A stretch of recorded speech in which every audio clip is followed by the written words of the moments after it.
Let me tell you how I became fluent, but more importantly, let me tell you what all of us who are fluent in a second language have in common. Yes, over the years, I've asked everyone that I've met who is fluent in a second language, how did you do it? What was your experience? And I've discovered that we all have one thing in common. And I'm going to tell you what that is. But first, I'm going to tell you how I became fluent in Spanish. I started the normal way that a lot of people do. In high school, I was taking Spanish class. It wasn't the best quality, but maybe not the worst. I don't know. I wasn't so interested at first. It was just the thing that I was supposed to do.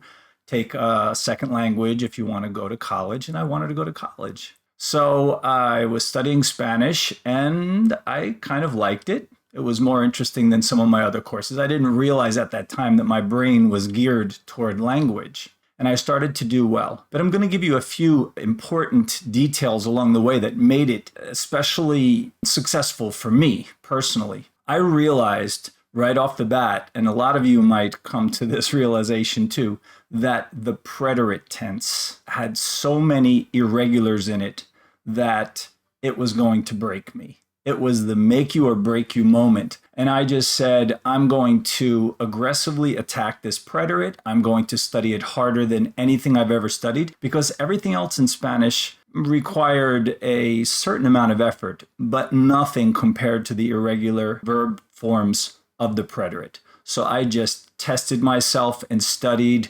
This was all outside of Spanish class. I did it all on my own and I just memorized it inside and out, backwards and forwards, and I knew the preterite like the palm of my hand, as they say in Spanish, like the back of my hand. That was an important thing for me. I recommend that to all of my students too. You really need to be aggressive when it comes to the preterite. Then I went to college and I decided to major in Spanish as a translator and interpreter. That was the concentration. But in the beginning, it's mostly Spanish classes to build up your ability. But I looked for every opportunity to speak Spanish with people. I was always looking for a way to practice it. I joined the Spanish club that they had at my college, and I became a part of that and just moved right up the ranks in the Spanish club until I was vice president of it. And then finally, they voted me as the first non-Latino president of their Spanish club. And I had to conduct all the meetings in Spanish. So it was not only was it speaking Spanish, but it was public speaking in front of a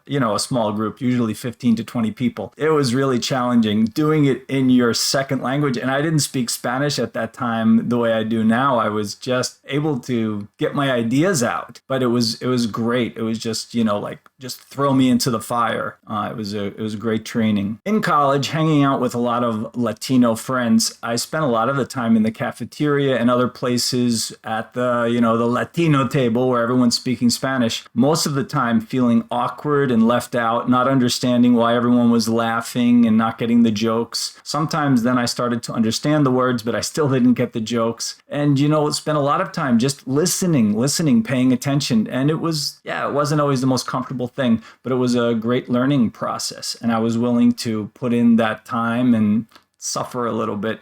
This is part of how you learn a language. Thankfully, I had lots of really good friends. They were so patient with me, willing to correct me and teach me. Like they got the point that I wanted them to correct my Spanish because a lot of people are polite about it and they don't want to do that. They feel like you probably don't want it, but I made it clear, please help me. And not only that, they taught me how to do salsa, merengue, and cumbia, how to dance, taught me about their food and so much about the culture. I really think you miss a lot if you don't learn the culture along with the language. If you're just trying to learn a bunch of words and grammar, you're only going to get so far.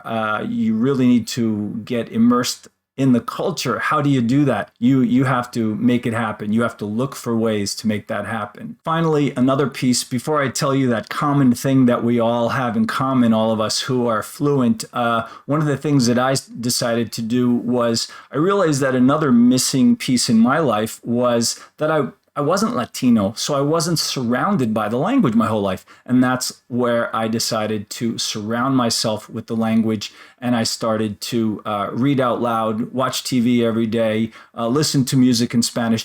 I decided to just, as much as possible, just immerse myself in the language. And all of this was in the US. I still had never set foot out of the US. And I was already becoming very conversational and becoming more and more fluent as each day went by. So what is that thing that we all have in common? The thing that I asked all of those people, what was your experience? And I realized, we all have this one thing in common that made us become fluent. It's simple. We all had the desire to learn the language. We knew we would do it. We didn't let anybody stop us. We were driven. We were so motivated. And this is obvious now because in all of the language studies, they find that it's not the book, it's not the teacher, it's not the method, it's motivation.